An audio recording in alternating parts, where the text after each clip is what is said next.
Beyaguqa ngawo amadolo omabili hlenalo ke iphakade lakho undaba ezithi Yesu omkhulu sibeke ngayo Ncandweni Christ ambassadors bathi ke he could have called 10,000 angels to destroy the world. Madoda imnandi ngendlela ongakaze uyibone kumnandi ke ngoba ke ngikhona la sihleli with one of their kuthi angithi legendary member. Ya imfundisi ngoba ngiyakhumbula back in the days usathi ugcoke njani ngoba uyazi isono samadoda sivela ngokubona sivakashela uyena umfundisi Mathunjwa elinye ke lamalunga amadala layo ke igroup yeNcandweni Christ ambassadors ophinde ke futhi njengamanje abe isolo artist okusho ukuthi ke umuntu ophinde ke acule yedwa ezike uSihle Mathunjwa mangabe ke ungena einkundleni la kutholakala khona imculo uma ubhala nje uSihle Mathunjwa uyakwazi ukuthi nakhona futhi umthole kuningi ke ngempela ke amaculo asewakhiphile nemhlabelele eminingi aseyikhiphile engeke ke ngibale one by one kodwa kuningi sokuxoxa bangabeke sesiqale ngicela ukumnika ithuba bingelela abalali besigayigaya angibingelele babe egameni lika Jesu entambama nje Abusekho Ubunzima Abusekho kusho njalo entambama siyabingelela abazalwane around Newcastle around KZN wherever la msathu ufinyelela khona umfundisi uSihle Mathunjwa all the way from Eswatini Ncandweni Christ ambassadors ngisengikhona ngela eNewcastle nguNgulathe khona angigijime khona kuleli veki ngitoshumayela abazalwane ngidohlabelela phinde ngifundele verse for abazalwane la ngikhona khona simenyo khona we crusade khona la edrobheni 27 Harding Street umpastor olungaka la khona sithi umoya omunye ulawo khona haphazo madoda haphazo Christian yebo mawufuna ukumbona nje umfundisi nawo ngaphinda futhi uyakhona uzoba khona isikhathi ngakanani umfundisi ikhona babe from namhlanje batangithola abazalwana until Sunday ngihambe Sunday uyabona until Sunday le voice mangafuni ukugcina ukuthi uyizwe kuphela kuma CDs and so forth ungaphinda uyizwe futhi live njoba ikhona namanje live kusesigayigaya phela kuyenzeka abantu bengadela athi umuntu no we want more ngicela ke siqale kanje le ndaba ngifuna sihlehle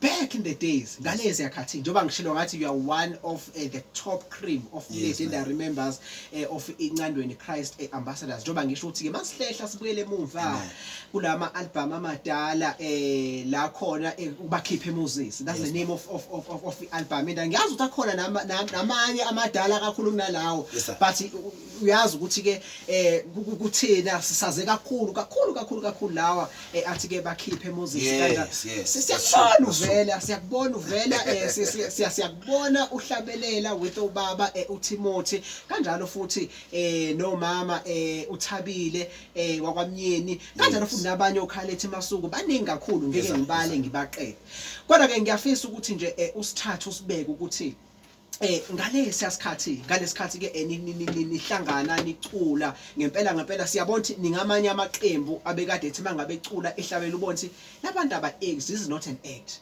but lento isuka ngaphakathi iqubuka ngaphakathi akusithatha usibeke ukuthi yini nenza ukuthi umuntu mangabe elalele umculo wenu uhlobo lweni lomculo kodwa umuntu ezwe manje ukuthi hayi ngiyafika kwelesithathu ngiyabonga kakhulu mfundisi what I can say ukuthi the Bible says in Genesis 1 verse 1 in the beginning God now uyeke the other part kwenzakalana kodwa nalithi in the beginning God kusho ukuthi ekuqaleni kwako konke uThixo nangabe ngithi ke mangishumayela nangabe iBhayibheli lengcwele likwazi icala ngoNkulunkulu sihlwa yini thina sibani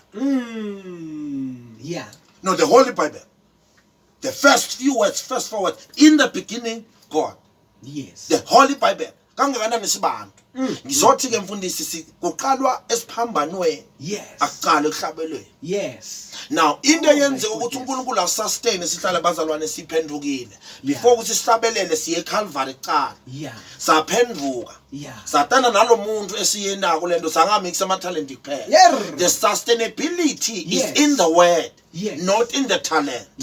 Now, uma uzongena ngithi ngitshela abantu abancane ngibafundisa ngithi the industry ifuna abantu abazokholwa kuqala before bahlabelele. Yes. Ungahlabeleli, ungalethi talent lakho because when wazi ukuhlabelela ushiya umnikazi wezinto ngemuva. Uyophelela endleleni kuhle kwelithayile emoto. Because now lithi iBhayibheli yena uyasilida. Yes. When hard times comes, ngoba hard time comes ba. Yes. When hard time comes uye kwazi ukukulida ukuthi uphuma njani, uphendula njani, how do you handle yourself, because now talent alone without God cannot take you anywhere. Yes. So now le ndaba isekuthenini wathi nalomnikati walenje okubidile ngani ukuze letino lisethi xaka along the line ubuyele kuye umtshele ukuthi no angisakhona ngisakwazi ukuhamba la sekunzima abesathela mina ngiyokwethwana. Yes. Ngithwale wena ngithwale nemithwalo yakho. Yes. Uyobuva njani lokuthwalwa nangabe lo mntunikazi walento ungakwazi ungamazi. Yeah. Now uthwele ukhathaze kanjani? Ukhathaze kanjani semanzi watholaphi? Because wena uthwele. Umlo ukhathazeka ngilo lokuthwele. Yes. So umlo ufuna kunika amanzi ngilo lokuthwele ngoba yena ukuthwele. Wena ufuna relax. Yeah. Now you're able to survive and go and press on whatever comes my way. That's why I say ingoma Ncandweni nganyelanga umdumise njalo. Nasenhluphekweni. Oh God, yeah. Ngoba izimo ezinjalo ziyafika. Yes. Noma sokhona. Yes. Kodwa ke now, how are you gonna able to lift up your eyes and see him in the situation? Yes. Because when situation comes, they will swallow you if you are going by your strength. Yileyo nje baba engilethile ukuthi abantu abaningi they don't understand. Asihambeli. Asihambi ngoba sinawo amandla okuhamba. Yes. Asimanga ngoba sinawo amandla okuma kodwa unamandla losimisileyo. Nalo losibizile unamandla. Yeah. So now yiyo into esenza ukuthi sihambe babe noma ngabe sesizwa ukuthi siyalimala noma ngabe siyableeda noma sesizwa ukuthi isimo asivumi kodwa sikhona ukuhamba lisifota ngoba lento yokholwa inelihuka. Yeah. Lento yokholwa iyekelwa. Noma ungasezwa ukuthi uyibheke phi noma ungasayibona indlela kodwa yilokho iguke kanjani lokuqhubeka kuhamba noma ungazazizwa kodwa uthemba lo okuthwele nalo lokubizile. Yes. Awusahambi ngokwakho. Yes. Because indlela ngokho amandla indlela iyaphela indlela. Yes. Yes sir. We'll keep going. Yeah. Until he comes back. Yeah. But we're not going anywhere. Yes. Athlabela ngenyalanga asekho kule ndaba asuki la asindawo kuyohamba amadimoni platinum siyawusala siyawufela la. Ingakho ke baba sihamba usibona namhlanje noma usathane ehlasela kodwa siyamethemba lo wafe Calvary. Akudonsa la yini. Athunamaya kaloshi. Lalela baba ingakho simisimo shiso njalo nje namhlanje sithi noma usathane ehlasela kodwa ngiyamethembo wafe Calvary. Sisho njalo nje akasoza stay. Yes. Akasoza stay akasilibali never leave us nor forsake us, because when you check the scripture from Genesis to Revelation uphethe record ekuthembeka akazwamiyeka umuntu. Oh God. Yeah. Oh kanusana man. Yeah. Can feel the presence of the Lord. Yes. Hayibo bazalwane asasuna inaqala. Yes. Ukuye kuyolanda. Yes. Uye. Yes. Hayi uye babe noma sasikhala sakho inyembezi amehlo sagcwele inyembezi noma sasingasakhona ukuhamba kodwa uyo sustainer. Yeah. Asongo ukuthi it's gonna be nice. Yes. Kodwa the problem is umuntu ukhona sustain us until this far. It's him. Yes. Oh hallelujah. Yeah. Yes sir. Wow, so much powerful. Yes, Siyabonga kakhulu. Yes, sir.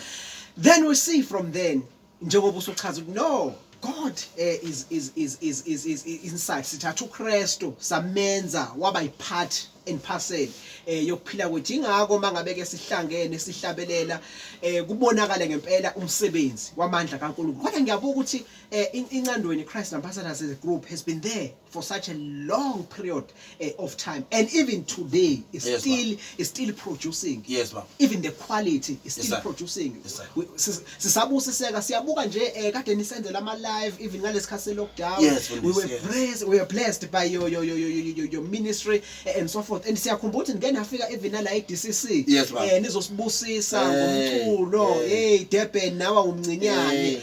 Akusithatha usibeke ukuthi yini yenza ukuthi to keep on going united and also ministering amandla kaNkulunkulu ngalendlela nevangeli likaNkulunkulu ngalendlela. Mfundisi into engayisho ukuthi into kaNkulunkulu ayidalutho. Yes. You don't edit. You don't edit. You don't subtract. You don't subtract. You just preach it as it is. As it is. Yes, sir. Wow. Yes, sir. You don't add your mind. Wow. You don't add your strength. Yes. But you take it as it is and take to the people. Yes. And ilona baba liyasebenzela. Yes. So now ngaleyo ndlela leyo ngizama ukuthi abazalwane uNkulunkulu uselekelele ezincandweni Christ ambassadors nanathi bazalwane as sons of Ncandweni ukuthi when we based our music, when we write our music, we taking them from the scripture. Yes. Bese iBhayibheli lithi baba kuyawendlula ke konke. Yeah.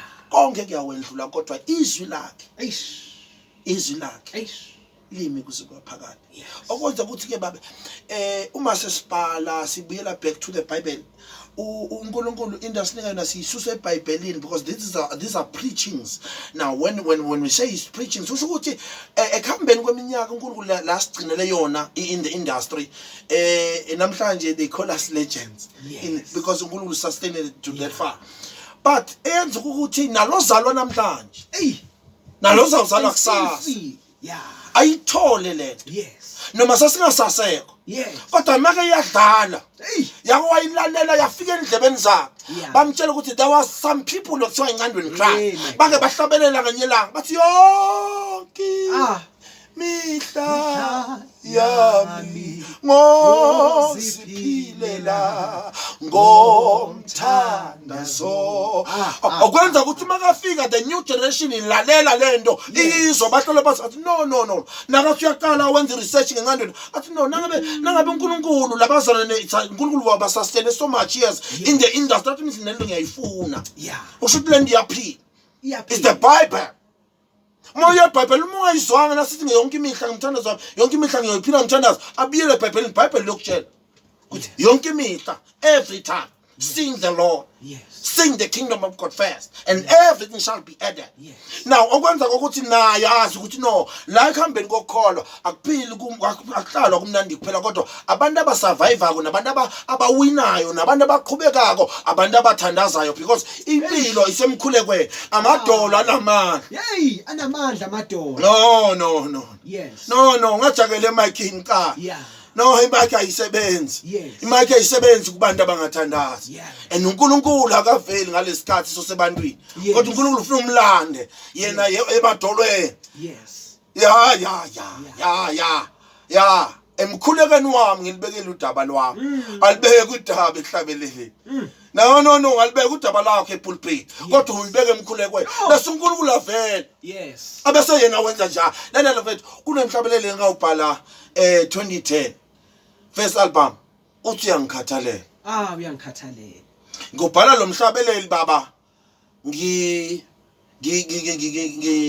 ngizothi ngilimele ngisele ngedwa nabantu bengihamba nabo bahlehlile nabantu engicabanga ukuthi bazwana nami beme kancane wathi uNkulunkulu Mathunjwa hamba ubhala ukuthi uyangikhathalela athi kodwa Nkosi kwenzakalani ngizwa lesimo sishisa ngizwa isituation nami ingekho right kodwa wathi uNkulunkulu thatha ipen nephepha ubhala ukuthi angikhathalela ngathi Nkosi kusho ukuthini nathi ngikhathalela njani yini lesimo lesi wathi Mathunjwa okwami okwakho ukuthi ubhala ukuthi angikhathalela okwami ukwenza abantu ba-understand ukuthi ngisho ukuthini nathi I care. Yes. Ngathi ipen nephepha ngabhala athi uyangikhathalela uyangikhathalela Jesu uyangikhathalela Jesu uyangikhathalela bhuti ithele into mayifika kubantu wonke umuntu okalalela ingoma wayibheka emuva. Yes. Lapho uyakhona. Yes. Wathi nangabe uNkulunkulu akhona ukungidlulisa la. Yes. Nala. Yes. Nala. Yes. Indeed. Yeah. Is a caring God. Yeah. Nala khona ngisho sekhona labantu sengingasezwa abantu sebangishikile sengingedwa kodwa wathi uNkulunkulu hayi lalela mina I care for you. I care. Kwakhuluma abantu kwafakaza abantu babheka emuva lababuya khona nangembala sikhoze uNkulunkulu ukhathalela ongashiya. Yeah. Yes sir. So I will say the word liyona babempilo ilona elapha abantu. Yes. Take the word to the people. It's either by preaching or it's either by singing. But it makes sure you don't add your mind. Hey. You don't add the word of God. And you don't subset it. Preach it as it is. As it is. Then because I'm not preaching my emotions, but I'm preaching the word of God. Oh God. Yes sir, yes sir. Yes. Now lifika ke bese lenza umsebenzi ngoba izwi likaNkulunkulu bazalwane ngifuna ukukutshela wherever la ukhona khona izwi likaNkulunkulu is not carnal but it's spiritual. Hey! Oh God, yes. Alilwi nalezi zinto zenzayo sibona umphakathi nabangani bakho nefamily yakho kodwa make ke lehla lisuke lilwa nalento yenzayo. Hey, engaphakathi. Lizothanyela likline lento yenzayo ba. Because it's spiritual. Because uma ukhuluma noMathunjwa manje ngikhuluma ngale ngikhuluma angikwada ngakuboni angikwazi nekwenza kodwa mina athi uNkulunkulu khuluma ngoThunjwa uthi bani uthi ngutshela le nto ekhalisayo uyilandele wena. Yeah. Isho njalo nje ne. Yes. Le nto ekhalisayo uyilandele wena. Yes. No, ngakhomba abanye abantu. Yes. Blame yourself. Yes. In everything you're going through uyilandele wena. Yes. Why ngisho njalo? Asengikhuluma nomlaleli ekhaya. Uma ekhaya uzawuthola likhaya linomthetho. Lonke ikhaya linomthetho. Uma uzawuthola abantwana bakhona baphuma ngelifastela. Yes. Bajambe amagede avaliwe. Yes. Lento le itshela ukuthi likhaya lelo khaya linomthetho ngoba kuba linamthetho ngoba baphuma eminyaka. Yeah. Nabo intweni zabo. Yeah. Ngizothi mina asihlalanga abazalwane ngoba silibele ngoba sivalekile noma singasiboni ngoba singasithaniswa no sihlaliswe ngomthetho sibanjwe isandla senkosi enkulu ile ncwadi yomthetho lesine abesethe umthetho le ncwadi yomthetho ingasuki emlanyeni wena. Yes babusuku nemini malanga namalanga. Now thina sibanjwe ngomthetho. Now bantu abaphila abanganamthetho ubona indlela abaphila ngayo. Kuthi no lo muntu enganamthetho ngoba na anyhow anywhere anytime uyamthola but thina abazalwane esikholwayo sibanjwe umthetho ngoba lento esiphethe inomthetho anginandaba lonke likhaya babe linomthetho wakhona. Hayi baba sihleli nje siyezwa hayi ukuthi asizwa lendlela siyifuna kodwa iproblem yile ndawo esikuyo umthetho. Sibanjwe nje ngisandla senkosi enkulu. Anokhasuna maya. Yes sir. Wow, thank you so much. Sibanjwe ngumthetho. Ngikhumbuza amazwi athi ke lencwadi yomthetho mayingasuki emlonyeni wakho zindle ngayo imini nobusuku. Siyabona babe futhi sesiqhela nje kancane from Ncandweni Christ Ambassadors. Now you also go by as a solo artist uhlabelela uwedwa as ke uSihle Mathunjwa. Khona ke iculo oke walisho lelo bokade uhlabela njengamanje. Kodwa khona lelinye futhi mina lele ngilithandayo. Hey, this one is close, is my favorite. It waluvu. Oh Jesus. Awela ama Israeli uJehova wasuyavala uFaro nempi yakhe bafa. Take me through that song. Waluvulu lwandlobo awele ma Israeli. Yes. Emva kwema Israeli uNkulunkulu wabesuyavala. Oh Jesus. Ngizama lalela baba ngibhala le ngoma uNkulunkulu khona izinto abengidlulisa kona. Lithi iBhayibheli when this time comes iBhayibheli uNkulunkulu wenalabo abantwana baIsrael khona sebadidike khona. Uthi uNkulunkulu mase siphakamisa izandla zakho. Yes. Raise up your hands. Ngizakwenzela umhlolo. Yes. Ngifuna ukuthi la this Israel you see you'll see them no more. Yes. No. Nelwandle phambi kwakho ngiyalibona but nayo impi kaFaro. Yes. Iyeza emva kwami. Uthi ke no mase wena do as I'm telling you because everything is got instructions. Mase phambi izandla ziyavula kulwandle libovu. Kwenzeka into baba in mind yami when I think of it I can't catch it. Let's come back to reality. Walibona ulwandle ngakanani? Yes. Can you go there practical and see ukuthi kodwa iBhayibheli lithi uNkulunkulu ngalelo langa lakwazi ukuma lenza indaba.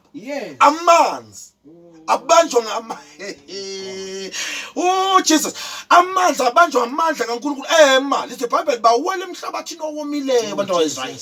They crossed.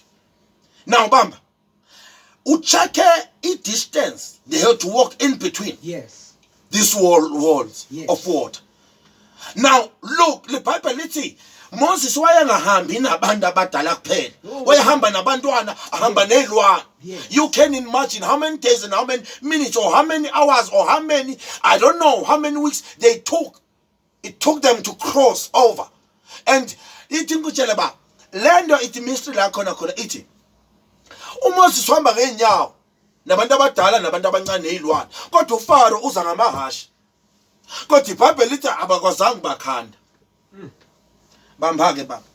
uNkulunkulu umhla avula ilwandle olubovu wayivulela abantu abayi2. 2 types of people. First people wayivulela abantwana bakaNkulunkulu nabantu bakaNkulunkulu. Problem la yenza uSathane uFaro nakafika la wabulawa ngokuthi wathi nangabe igcila zami they can cross the Red Sea. Yes, I can also do. Mina kangakanani? Yeah. As a king. Yeah. I deserve. Kanti uNkulunkulu makavula ulwandle olubovu uvula abantu ababili. uNkulunkulu wanted to show off. Wavula abantu bakaNkulunkulu wavula abantu bakaNkulunkulu. Bawela abantwana bakaNkulunkulu. Wathemva kasabawolile. Awusuvala ulwandle olubovu. In this mistake Sathane ayenzako nabantu ekhaya nabantu abakubonelako nezitha zakho zibulawa ukuthi zikubone unophumelele. Yes. Zacinga ukuthi nanazo kumele ziphumelele because le mystery laba kubhlungu ukwabona abantu basebenza endaweni eyi1 bahola same amount. Yes. Same position. Yes. Kodwa abakholwayo baphumelele babe right bangabe frustrated bangabi nama debts bangabi ne problem. Kodwa nina engingakholwa nabantu abahola ngcono bangena ma debts. The problem la uNkulunkulu babe sustains us, not ourselves. We cannot sustain by ourselves. The power of God and the tithing, the tithe, it makes sure ukuthi uNkulunkulu ubeka sure ukuthi asishoti ngalutho. Abantu abakholwa uNkulunkulu baba abathembela uNkulunkulu uyayenza iprovision. My God. Yakhe indlela nangisakhe isikhathi. My God. uNkulunkulu uthi ke hambani bazalwane. Ngikholweni ngethembeni. Ngiyanweta kuto tonke itimela nidibana nazo. Kodwa emva kwenu abayawungena bangakholwa ngimi angeke baze bakhona ukusurvive. Yes. On the same problems ongena kuwo wena njengomntana kaNkulunkulu. uNkulunkulu uyasivulele iminyaka. Usho njalo mhlabeleli. Siwele thina sikholwayo. Kodwa emva kwethu bese uyavala. Lalela uyavala uNkulunkulu. Avala izitha zethu zinga-understand ukuthi siphume njani. Because nabo they can, according to them, ngekubuka kwabo they can able to do it. But the mystery is uhamba nobani in the situation. No, siyabonga kakhulu inamandla ngendlela emangalisayo. Siyabona isikhathi sethu sesithe ukuhamba kodwa ke ngizocela ukuthi nje umfundisi simnika amazwi word of wisdom to the listeners, word of encouragement, then bese siyamdedela ngoba uyaphuthuma. We don't want to keep him for far too long. Oh nkosiyami bazalwane, Jehova sezulwini namhlanje bazalwane uNkulunkulu ubeke iverse lanhlizweni yami angazi umntaka baba ekhaya ukuthi how would you take this Exodus 14 verse number 15. Yes, ngiyacela ungivulele lona mfundisi sibukele nje lona lona one verse. Exodus 14 verse yes, Exodus number 14 verse number 15. Yes, lona lodwa uJehova wayesethi kuMose, ukhalelani kimi? Yes sir. Yisho kubantwana bakwaIsrayeli ukuthi bahambe. Ayi nkosiyami. Yeah. uNkulunkulu lo khulwa noMose. Yes. Ukhalelani kimi? Yeah, God. Tell the Israelites. Yes. Moses, why are you crying unto me? Yes. Tell the Israelites to move forward. To move forward. Now, uthi uNkulunkulu namhlanje sengihamba. Babukele ekhaya eva la khona khona. The crying time is over. Yes. It's time to move forward. Yes. Oh God.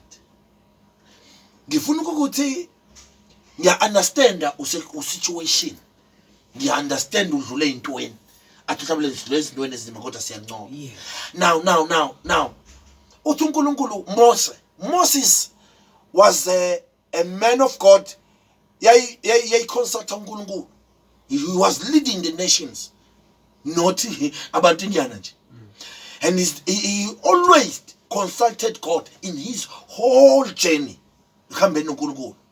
Now, this time, when they come to a problem, because Bible uNkulunkulu wavalela wabeka position leyivalelekile. Now wabese nakezwa abantwana bakaIsrael sebacomplain sebakhala bathi Mose usikhiphele neGibhithe ukuze siswele la inyama yethu idliwa izinyoni bekungcono lemuva. Mose wabuyela uNkulunkulu wayawukhala kuye wathi Mose no ngiyakwathi you always come to me but this time don't cry to me. Yes. Why are you crying to me? Tell the Israel to move forward. Ngoba bona bebasaba bangasababoni themba. Now ngizothi mina namhlanje kuwe ngiyavuma isimo kuso asikhulumeki. Isimo kuso sibhlungu, isimo kuso siyakhalisa, isimo kuso uthi moya emthandazweni ungaphumuleli igama lomthandazo likuvela ukuthi inyembezi. Kodwa namhlanje uNkulunkulu no isikhathi sokukhala siphelile. Isikhathi sokukhala kuphelile. But it's time to move forward. uSathane abazalwane abaningi bavalele endaweni eyi1 they cannot move forward. Ngifuna ukuthi ekhaya whatsoever situation obhekene nayo ungabe ufele matric ingabe umshado wakho ulimele ungabe waliwe ungabe angazi ukuthi ikwenzakaleni empilweni yakho kodwa ngifuna ukutshela ukuthi wipe up your tears yay and move forward. Oh God, yes. Nangabe ufailed last year it's true failed, so what? Let's find a solution. Move forward. Move on. Lo muntu okulahlile wakulahlela ukuthi uzela ingane noma uqhamuthi uyuthi lalela asakho isikhathi sokumkhalela umuntu. Yes. Isikhathi sokuthi usule inyembezi and look up to God and move forward. uNkulunkulu ufuna ukwenzela some things but I cannot do it still you are same in the position. Yes. We are stuck on the same pain. Nkosi yami sula inyembezi. Wipe up your tears and move forward. Abazalwane bafuna ukungilona. Ngikhona abazalwane. Until Sunday. Abangithole ngiseNewcastle. 27 Hutton Street. Emoyeni omunculayo lapha eDrobhen ku crusade. Nangisuka la Redwen ngibheke khona until Sunday. Abazalwane bafuna ukungibona ngizabe ngihlabelela khona, ngizabe ngishumayela khona, baza ngithola khona. Let them come and see me. Please give us usivayilise ngoline. Just one line. Kunomhlabelele okhona baba latest album yami kaSihle Mathunjwa. When you go to ama digital platforms uzoyithola.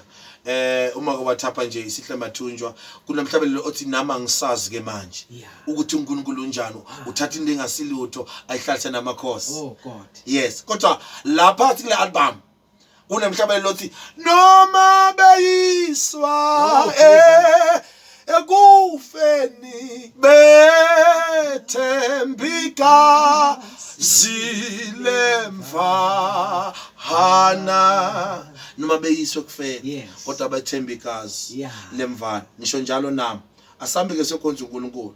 Don't give up, wipe your tears and walk tall and trust the Lord. The Lord is about to do